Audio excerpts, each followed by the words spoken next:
Hi, everyone, and welcome. I'm really looking forward to this conversation today. I'm joined by Dr. Steve Purdom, founder and president of Enneagram Las Vegas, who will be leading an upcoming in-depth workshop on shadow work at the South Point Hotel on Saturday, July 26th from 10 a.m. to 3 p.m. Shadow work can feel like a big abstract concept, but today we're going to break it down in a way that's relatable and clear. Whether you're new to this topic or you've explored it before, I think you'll find Steve's perspective insightful, thought-provoking, and grounded in the wisdom of the Enneagram. Let's get started. So, Steve, since you're facilitating a workshop on shadow, can you explain what shadow is? Yeah, very simply, shadow is the unconscious part of our psyche. We all have it and it has a use for us. Carl Jung is the one who came up with the term shadow. He was walking through his house with a candle and thought someone was behind him, and he turned to look and shadow was there, but as he turned, the shadow disappeared. And so he thought that the term shadow was very much like the unconscious of the human psyche, is when you try to look at it, it wants to move away from you. And so it's not very easy to see, just as our body's shadow is not very easy to see either.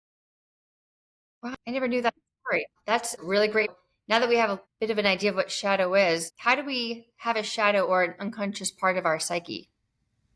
We actually have a use for shadow. What happens is we all develop a personality that we present to the rest of the world, and the things that don't fit that description of who we believe we are, we place into shadow. So the unacceptable parts of our personality go into shadow, and the person who decides they're unacceptable are our family and society and religion and our educational system, and eventually even ourselves. We will put things into shadow voluntarily. Wow. That's helpful, and it brings up something really important. If these parts of us are unconscious, how can we actually identify what's in our shadow? Yeah, it's actually pretty easy. If you are emotionally reactive to something someone said or to a situation, then you are almost certainly in shadow. If someone says something to us that makes us fearful or angry, then they have probably touched on one of the unacceptable things that we have discarded from our consciousness. And so we become excited because it's frightening and it's not who we want to be, or it's not who we even think we are. And so if you are emotionally reactive, then you are almost certainly in shadow. Wow, that really puts things in perspective. So, what happens if we don't bring these shadow parts into our awareness? Well, they don't go away. I have a poster, as you well know, that shows a storage unit for the unacceptable parts of our psyche. And I use the word storage unit because that's what they are. It's not a disposal unit, it is a storage unit. And so they stay in that storage unit inside our human psyche, and they have energy. And so we need to find ways to displace the energy. And there's two common ways we do it. One is by projecting the shadow onto someone else, and the other one is in acting it out in behavior that is not in our best interest. Okay, that makes a lot of sense. And you touched on something earlier about persona, and that sets up this next question really well. Does each Enneagram type have shadow specific to them?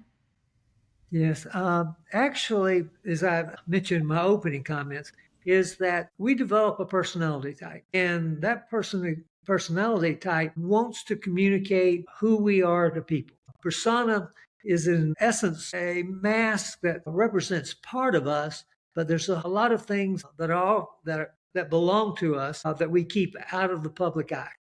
And so I am type 3, Enneagram type 3. And so my persona is that I'm successful and competent.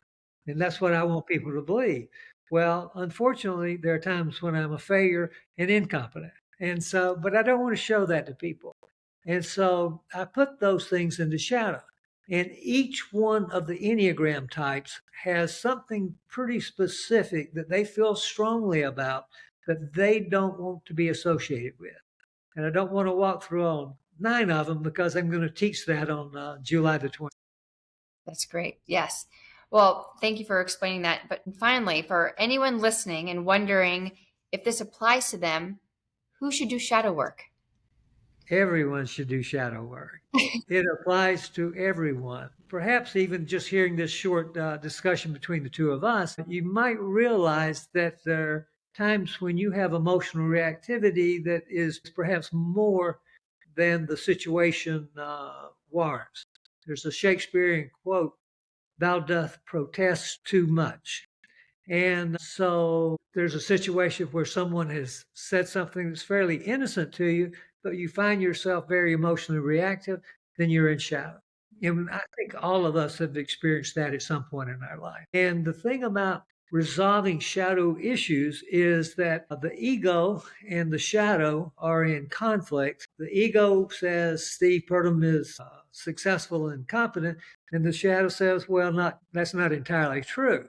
Well, if you can come to a resolution and have both of those as part of who you are, then there's much less emotional dissonance, much less anxiety in your life. So it's extremely helpful to all of us, and it is learnable for all of us. And we would love to see you on July the 26th.